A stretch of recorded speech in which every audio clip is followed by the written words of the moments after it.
ایک واقعہ امیر المومنین علی ابن ابی طالب علیہ الصلوۃ والسلام نے بیان کیا ہے، اور اس کا سلسلہ سند علماء کرام کے لیے عرض کہتے ہیں سلسلۃ الذہب ہے، ٹھیک ہے۔ وہ یہ ہے کہ مولا فرماتے ہیں کہ ایک انصاری تھے، یعنی مدینہ کے رہنے والا ایک شخص ہے، مہاجر نہیں ہے، انصار میں سے، وہ رسول خدا سے بہت زیادہ محبت کرتا تھا، تو وہ اکثر آ جاتا تھا رسول اللہ کی زیارت کرنے کے لیے۔ ایک دن وہ آیا رسول اللہ کی خدمت میں اور آ کر کہنے لگے یا رسول اللہ مجھے آپ سے بہت زیادہ محبت ہے، میں آپ کی جدائی برداشت نہیں کر سکتا، میں گھر جاتا ہوں، کوئی کام کاج کرنے لگتا ہوں، آپ کی محبت جو ہے نا وہ میرے دل میں اٹھتی ہے، میں کام کاج نہیں کر سکتا، فوراً آ جاتا ہوں تاکہ آپ کی زیارت کروں، ٹھیک ہے۔ تو یا رسول اللہ آج میرے ذہن میں ایک بات آئی، وہ یہ ہے کہ یہاں تو دنیا میں تو جب بھی ہمارا دل چاہتا ہے ہم آپ کی زیارت کے لیے اور آپ کے پاس آ جاتے ہیں، لیکن جب مرنے کے بعد قیامت کا دن ہوگا، قیامت کے بعد جب آپ تو بہت بلند مقامات پر ہوں گے تو وہاں تو ہم نہیں پہنچ سکیں گے، تو وہاں ہم کیا کریں گے، ہم کیسے وہاں زندگی گزاریں گے؟ دیکھیے جو سچا عاشق ہے اس کے لیے جنت کوئی معنی نہیں رکھتی، اس کے لیے قرب رسول خدا ہی جنت ہے اور سب سے اعلیٰ چیز ہے، اس کے لیے وہ جنت ہے۔ محبان اہل بیت علیہ الصلوۃ والسلام کے لیے یہ جنت اتنی اہم نہیں ہے، ان کے لیے اہل بیت علیہ الصلوۃ والسلام کا قرب اور ان کی جو قربت ہے اور ان کی زیارت ہی سب کچھ ہے۔ حدیث میں ایک روایت میں نے پڑھا ہے کہ جب قیامت کا دن ہوگا جو محبان اہل بیت علیہ السلام ہوں گے، جو جنتی ہوں گے، تو ان کے لیے جنت میں مقامات ہوں گے، لیکن وہ امام حسین علیہ السلام کی زیارت میں مشغول ہوں گے، تو فرشتے بار بار آ کے ان کو کہیں گے بھائی چلو جنت میں، چلو جنت میں، لیکن ان میں سے کوئی ایک بھی امام حسین علیہ السلام کی صحبت کو چھوڑ کر جنت جانے کے لیے تیار نہیں ہوگا، ان کا دل ہی نہیں جائے گا، ان کی جنت امام حسین کی زیارت ہے۔ جو سچی محبت ہو نا پھر اہل بیت علیہ السلام کی، پھر یوں ہوگا، اور اس میں یہ ہے کہ مومنین کے لیے قیامت والے دن یہ عذاب نہیں ہوگا جہنم کا، ان کے لیے یہ عذاب ہے کہ انہیں کئی عرصے امام حسین کی زیارت نصیب نہ ہو، ان کے لیے یہ ہوگا وہ جنت میں چین سے نہیں رہیں گے۔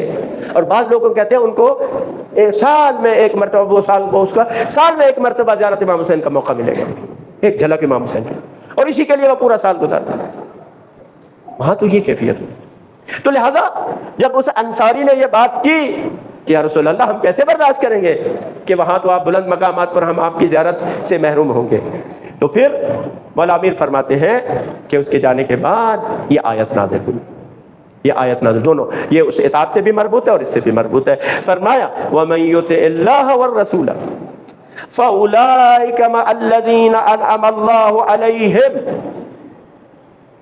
فرمایا کہ جو اللہ کی اطاعت کرتا ہے اور رسول کی اطاعت کرتا ہے، جو ہے جس سے محبت ہے انسان اس کی اطاعت کرتا ہے، محبت بغیر اطاعت کے جھوٹی ہے، معنی نہیں رکھتی کہ انسان کسی سے محبت کرے اور پھر اس کی بات نہ مانے، یہ ہو نہیں سکتا۔ لہذا دیکھیں بات کیا تھی، آیت کیا کہہ رہی ہے؟ آیت کہہ رہی ہے کہ جو اللہ اور اس کے رسول کی اطاعت کرے گا یہ ایسے لوگ ہیں، اولئک مع الذین، یہ لوگ کیا ہے، ان لوگوں کے ساتھ ہوں گے انعم اللہ علیہم، جن پر اللہ نے انعامات کی ہیں۔ نماز میں بھی آپ پڑھتے ہیں نا انعمت علیہم صراط الذین انعمت علیہم، تو جو اللہ اور اس کے رسول کی اطاعت کرے گا وہ کہاں ہوں گے؟ ان کے ساتھ ہوں گے، انعمت علیہم کے ساتھ ہوں گے۔ وہ کون ہے؟ من کچھ کو بیان کر رہی ہے، وہ کون ہے جن پر اللہ کے انعامات ہوئے؟ من النبیین، وہ نبیین ہے، والصدیقین، وہ صدیقین ہے، ٹھیک ہے۔ صدیق اکبر امیر المومنین علی ابن ابی طالب علیہ السلام ہے، صدیقۃ الکبریٰ فاطمۃ الزہرا سلام اللہ علیہا ہے، ٹھیک ہے۔ یہ سب صادق ہیں، صدیق ہیں، تو ان کے ساتھ وہ ہوں گے۔ پھر فرمایا والشہداء، سید الشہداء امام حسین علیہ السلام، والصالحین، ائمہ علیہم السلام صالحین کے سب سے بڑے مصداق ہیں۔ اس لیے آپ کہتے ہیں حضرت عباس علمدار کی زیارت میں السلام علیکم ایھا العبد الصالح، یا امام موسیٰ کاظم علیہ السلام کی زیارت میں بھی یہی جملے ہیں۔ تو یہ صالحین سب سے یعنی اوپر جو درجے پر ہیں اس میں وہ ائمہ علیہم السلام، شہداء کربلا، اور اس کے بعد دیگر صالحین ہیں۔ فرمایا یہ شخص ان کے ساتھ ہوں گے، وحسن اولئک رفیقا، کہا کہ یہ کیسا خوبصورت ساتھ ہے، کیسی اچھی رفاقت ہے کہ جو ان لوگوں کے ساتھ ہوگی۔ اور پھر امیر فرماتے ہیں کہ رسول اللہ نے اس انصاری کو بلایا اور یہ آیت پڑھ کے سنائی کہ اگر تم اللہ اور اس کے رسول کی اطاعت کرو گے تو پھر ان لوگوں کے ساتھ ہوگے۔ تو اگر ہم چاہتے ہیں کہ آخرت میں ہم اہل بیت علیہ الصلوۃ والسلام کے ساتھ ہوں تو اس کا ذریعہ کیا ہے؟ اللہ اور اس کے رسول کی اطاعت، ان کی اطاعت۔ محبت کی بات ہے تو ذرا سن لیجئے، پیغمبر اکرم صلی اللہ علیہ وآلہ وسلم نے فرمایا لا یؤمن عبد، کوئی بھی بندہ اس وقت تک مومن نہیں بن سکتا جب تک کہ حتی اکونا احب الیہ من نفسہ، یہاں تک کہ اسے اپنی جان سے بھی زیادہ وہ مجھ سے محبت نہ کرے، اس وقت تک وہ بندہ مومن نہیں بن سکتا۔ اپنے سے زیادہ، اپنی جان سے زیادہ رسول اللہ سے محبت نہ کرے، احب یعنی اس سے زیادہ محبت نہ کرے، اپنی جان سے بھی زیادہ۔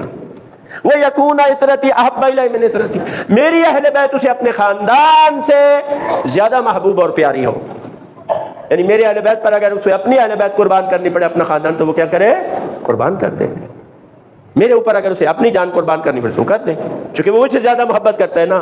تو جو چیز زیادہ پیاری ہوتی ہے دوسری جو کم پیاری ہے اس کو اس پیاری چیز پر انسان قربان کر دیتا ہے۔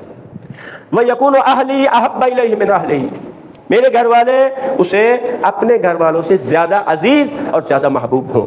وَتَكُونَ ذَاتِي أَحَبَّ إِلَيْهِ مِنْ ذَاتِهِ، میری ذات اسے اپنی ذات سے زیادہ پیاری اور محبوب نہ ہو، اس وقت تک وہ بندہ مومن نہیں بن سکتا۔ ایسی محبت ہو تو پھر ایسے محب کے لیے کیا ساتھ ہوگا؟ نبیوں کا ساتھ ہوگا، شہداء کا ساتھ ہوگا، صالحین کا ساتھ ہوگا، اور وہ صدیقین کے ساتھ ہوگا۔